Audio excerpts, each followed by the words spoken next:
मस्साजोगचे सरपंच संतोष देशमुख यांची निर्घुण हत्या करण्यात आली, याचा विरोध म्हणून आणि दोषींवर कडक कारवाई करण्यात यावी यासाठी संपूर्ण महाराष्ट्रभर आंदोलनं केली जात आहेत। बुलढाण्यात देखील संपूर्ण बुलढाणेकरांनी या ठिकाणी आंदोलन केलं आहे। आपल्यासोबत बोलण्यासाठी उभाटाचे शिवसेनेचे जिल्हाध्यक्ष जालेंद्र बुधवत सर, काय सांगाल, काय नेमक्या भावना आहेत? अशी निर्घुणपणे हत्या करण्यात आली। मस्साजोगच्या सरपंचाची जी हत्या झाली त्याच्यावर बोलण्यासाठी शब्द सुद्धा आमच्याकडे नाही। आमची एकच मागणी आहे की हे जे काही आरोपी धरलेले आहेत यांना ताबडतोब तर फाशी झालीच पाहिजे, परंतु एक जो आरोपी फरार आहे यालाही ताबडतोब शोधून यांना भर चौकामध्ये फाशी द्या, तेव्हा खऱ्या अर्थाने या संतोष देशमुखच्या कुटुंबियाला न्याय मिळेल। आणि या कुटुंबाला न्याय मिळेपर्यंत संपूर्ण महाराष्ट्र या ठिकाणी सुस्त बसणार नाही। म्हणूनच आज बुलढाणेकरांनी या ठिकाणी 10 तारखेला बंदची सुद्धा हाक दिली आणि या गोष्टीचा घटनेचा एकदम निषेध आम्ही या ठिकाणी करतो। मस्साजोग प्रकरणी जी हत्या झालेली आहे, संभाजी महाराजांची देखील अशीच निर्घुणपणे त्या काळामध्ये हत्या झाली होती। कुठंतरी ती मनोवृत्ती जी आहे ती अजूनपर्यंत जिवंत आहे का, काय वाटतं तुम्हाला? असंच वाटायला लागलं की ती मनोवृत्ती अजूनच जिवंत आहे की काय, राक्षसी प्रवृत्तीनं त्या लोकांनी त्यांना मारलं खऱ्या अर्थाने। तर असं वाटत होतं की हे आपल्या देशात कायद्याचं राज्य आहे म्हणून, नाही तर ते फोटो पाहताना, टी व्ही पाहताना प्रत्येक व्यक्तीला हे वाटायचं की बंदुकीच्या गोळ्या घेऊन जाऊन यांना गोळ्या घालाव की काय, अशी मानसिकता त्या ठिकाणी प्रत्येक माणसाची होत होती। इतक्या वाईट परिस्थितीने त्यांनी त्या व्यक्तीचा खून केला, या लोकांना बोलण्याच्यासाठी शब्द सुद्धा नाही। कुठंतरी या घटनेमध्ये उशीर झाला की काय, असं तुम्हाला वाटते का? गृहमंत्री या ठिकाणी अपयशी ठरलेत असं वाटतंय का? नक्कीच या ठिकाणी शासनाचा या लोकांना पाठिंबा होता। या ठिकाणी गृहमंत्री आणि मुख्यमंत्री या राज्यातले त्यांच्या सहकारी मंत्र्याला वाचवण्यासाठी हे सगळं प्रकरण आतापर्यंत दाबलं। या मंत्र्यांना खऱ्या अर्थाने आतापर्यंत राजीनामा दिला पाहिजे होता नैतिकतेच्या आधारे, आणि या मंत्र्याचाच हात याच्यामध्ये आहे। या मंत्र्यांनी ज्या लोकांना मारायला सांगितलं हे सगळं जगजाहीर लोक बोलतात, त्यांचा सत्तेतला आमदार बोलतो की हे खंडणीवरून झालेलं प्रकरण आहे।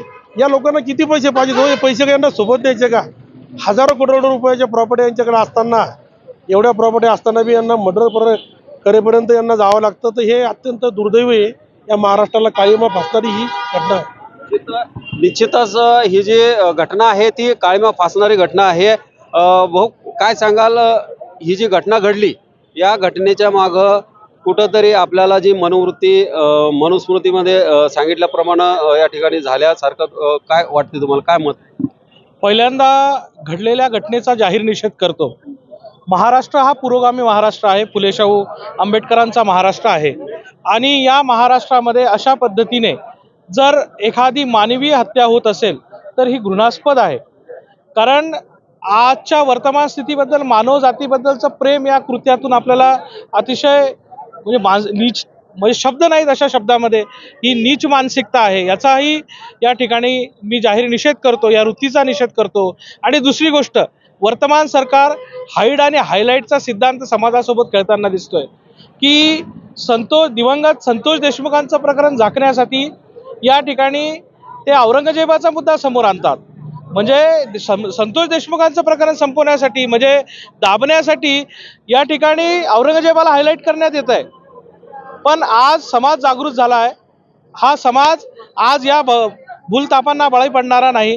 त्यामुळे संतोष देशमुखांचा न्याय मिळाला पाहिजे, यासाठी येत्या 10 तारखेला बुलढाणा शहरामध्ये एक मोठं आंदोलन होतंय। आम्ही सगळ्यांना आवाहन करू की या आंदोलनात सहभागी व्हा। निश्चितच हे जे आंदोलन आहे हे आंदोलन या ठिकाणी थांबणार नसून जोपर्यंत जे दोषी आहेत त्यांच्यावर कडक कारवाई होत नाही तोपर्यंत हे आंदोलन सुरू असणार आहे। बुलढाणेकर अजून आपल्यासोबत आहे। भाऊ, काय भावना आहेत तुमच्या? भावना म्हणजे अत्यंत व्यथित झालं मन की आम्ही महाराष्ट्रात राहतो का पाकिस्तानमध्ये राहतो।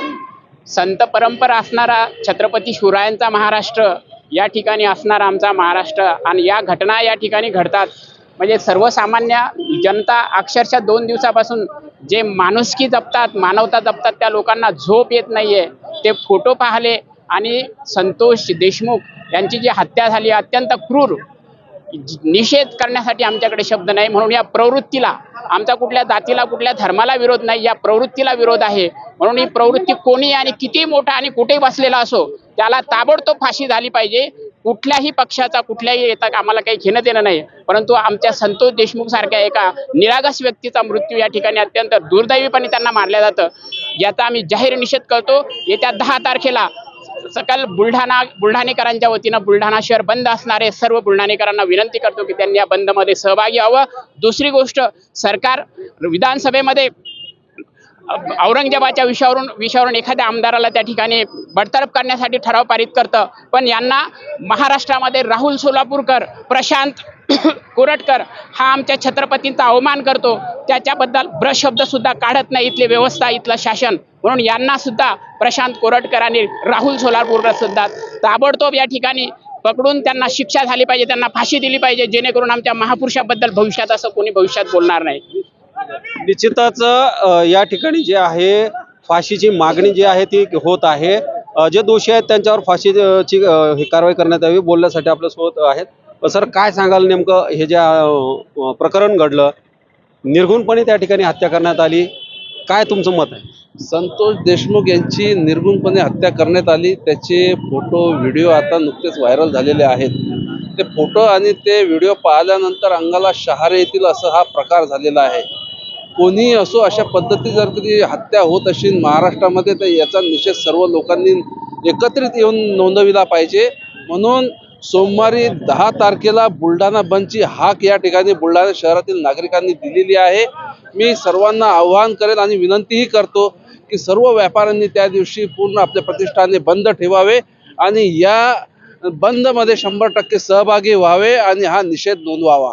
निश्चितच तर या ठिकाणी जे आहे मस्साजोगचे सरपंच संतोष देशमुख यांच्या निर्घुण हत्येप्रकरणी आता बुलढाण्यात देखील बुलढाणा बंदचं आव्हान या ठिकाणी केलं गेलं आहे आणि या घटनेचा निषेध व्यक्त करत दोषींना फाशीची शिक्षा देण्यात यावी अशी मागणी जोर धरू लागलेली आहे. दीपक मोरे, नवराष्ट्र, बुलढाणा.